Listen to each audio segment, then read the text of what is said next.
I knew I'd officially become the suburban villain the morning the hate mail turned up. Laminated, heat-sealed, rounded corners, the whole passive aggression production. It sat under my windshield wiper at 7 a.m., catching the sun like it was a trophy. I stood there, coffee in one hand, keys in the other, and thought, all right, this is my life now. The font was Comic Sans, of course the official typeface of bake sales, lost cats, and overlords of nitpickery. It said in stern, bold, attention resident, your vehicle is discharging toxic fluids onto community pavement. Violation of HOA Bylaw 14.2. Remedy immediately or further action will be taken. No signature, no name, just authority and a laminator. Across the street, Mrs. Higgins was at her front window, blinds tipped just enough for one perfect eye to peer through. The house was beige, the lawn suspiciously militaristic. The petunias arranged like someone had graduated from flower color theory. She met my stare with a narrow slit of triumph, and then the blinds snapped shut like someone had clapped. I went and checked the spot by my front tire. My truck, a 2019 F-150, wasn't a show pony, but I treat that thing better than I treat my lower back. There was a dark spot about the size of a Ritz cracker sitting on the asphalt. I touched it. Cold, thin, wet. I rubbed it between my thumb and finger. No oil slick, no chemical sting, just the faint smell of asphalt and morning dew. Air conditioning condensation plain as the nose on my face. I said it out loud to an empty driveway. It's just water, I told the spot. I did not, however, stroll across to knock on Mrs. Higgins's door and explain the thermodynamics of HVAC condensation. Rookie move. She lives on confrontation. She feeds on it like a shrubbery on sunlight. If I'd gone over there, she would have trapped me in a lecture about proper mulch depth, the correct hue for mailbox posts, and how a tasteful solar garden is a civic duty.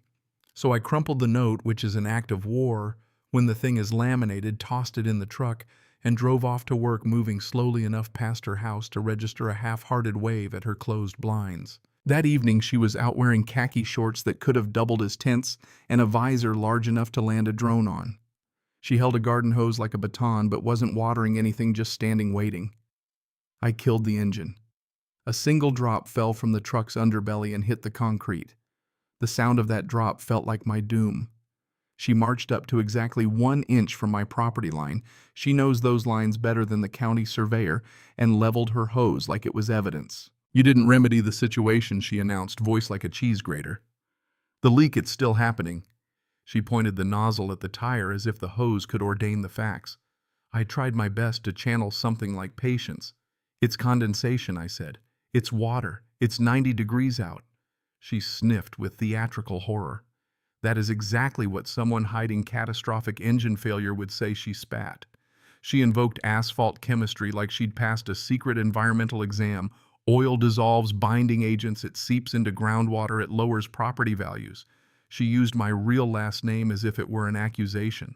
I knelt, pointed to the dry patch where the toxin had been, and explained evaporation like a man giving a mini lecture in a PTA meeting. She ignored the ground, stared at me, and then produced a small waterproof notebook, clicked a pen with scary authority, and wrote me up mentally. Second observation. 6:15 p.m. Subject defensive. Refuses to acknowledge environmental terrorism. She literally used the word terrorism. I laughed a short, helpless laugh. She didn't think it was funny. 2 days later, an actual envelope arrived. Thick cream HOA gold foil crest, like a wedding invitation if the wedding were officiated by a committee of petty judges. Notice of violation. Persistent discharge of hazardous fluids. Fine, $250. Professional cleaning of affected concrete within 48 hours. $250 for water. There is a particular vein in my forehead that starts blinking when companies or associations get greedy. That vein woke up and started hammering. I took pictures, the dry concrete, my finger touching it, a video of me pouring a glass of water on the spot and narrating like a forensic vlog. See, same thing. I emailed the HOA, attached the photos, cited automotive websites, offered a mechanic's affidavit. 3 hours later, Greg from the board.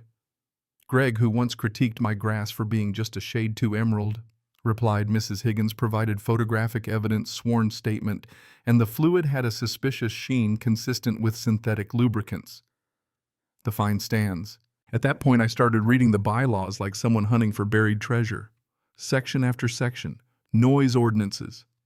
Exterior maintenance hazardous materials. Then tucked in the legalese, I found my loophole. Section 14.3 remediation of hazardous spills must be immediate upon notification to prevent permanent staining or contamination. And in the city code under noise ordinance exceptions, emergency remediation necessary to prevent environmental contamination is exempt from quiet hour restrictions. In plain English, if someone reports a hazard as active and spreading, the homeowner must fix it immediately, even if fixing it makes noise at 2 a.m. When law and petty neighbor collide, you have to pick a side. I made a plan. I stapled the HOA notice to a clipboard, printed the sections of municipal code, and wrote Emergency Remediation Plan 402 Oakwood Lane. I changed into jeans, work boots, a high-visibility vest, because if you wear a vest, people stop asking questions, and drove to Big Mike's heavy hire at 12:30 a.m. Big Mike looked like he typed his name into a linebacker's resume. He had the kind of beard that could stop a saw blade and a voice like gravel. He showed me the Tsunami 9,200 PSY 4.0 gallons per minute surface cleaner attachment described as removes paint, grease, oil, and bad decisions. Perfect. He loaded it into my truck like he was handing me a caged beast. He sold me a jug of detergent called Concrete Jungle, fragrant, foamy, and vaguely criminal. He gave me safety goggles and told me very seriously not to use the red tip unless I wanted to lose a limb. Back home, I set up a caution tape like it was a crime scene. I unspooled hoses, hooked into the garden spigot, poured the detergent, and pulled the starter rope. The Tsunami roared to life like a mechanical dragon. The street light across the way blinked on. Mrs. Higgins's bedroom light popped awake. She burst out of her house robe curler's fury and started shrieking while I cleaned. I couldn't hear her over 105 decibels of honest-to-God industrial cleaning, but I could see the flailing arms, the phone being slapped into frantic 911 mode. Then blue lights. 2 cruisers rolled in, lights off, but presence absolute. Officer Miller, a man with the sort of tired eyes that belong to someone who has seen everything and done most of it without enthusiasm, took in the scene, checked the spot, sighed, and told me what I already knew, because a complaint had been lodged and I had been ordered to remediate. Technically, I was required to do so immediately. He couldn't arrest me for a wet driveway, but I had been issued a warning and a directive: fix it now.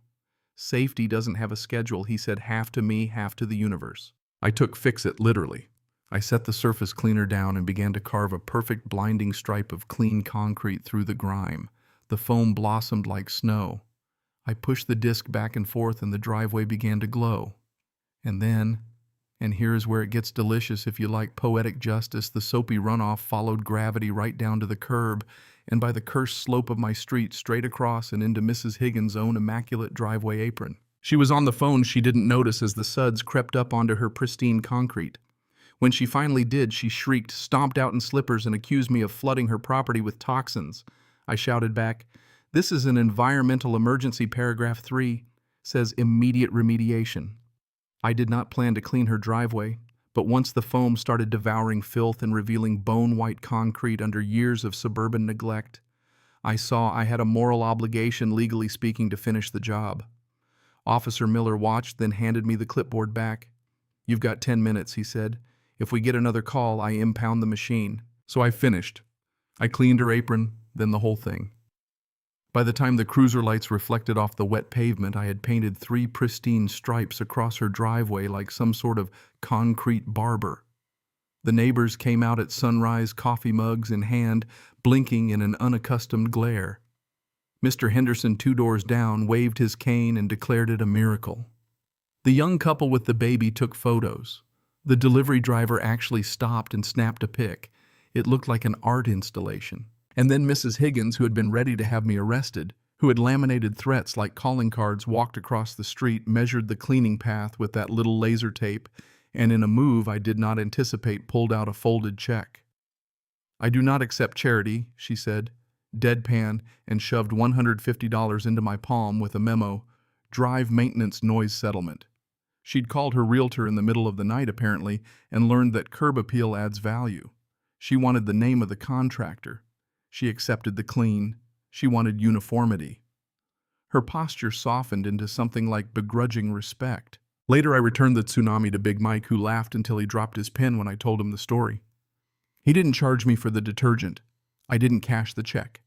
I keep the folded paper in my wallet like a trophy, and yes, I plan to laminate it someday. Here's what I walked away with aside from aching shoulders and a new appreciation for municipal code rules, our weapons and shields, depending on how well you can read them. If someone weaponizes a bylaw against you, you can sometimes turn that same bylaw into a mandate that forces their hand. Karma in the end isn't mystical. Sometimes it's a surface cleaner and a well-timed line from the municipal code. So tell me, what would you do if your neighbor laminated you? Pay the fine and move on. Fight the letter and risk waking the whole block at 3 in the morning.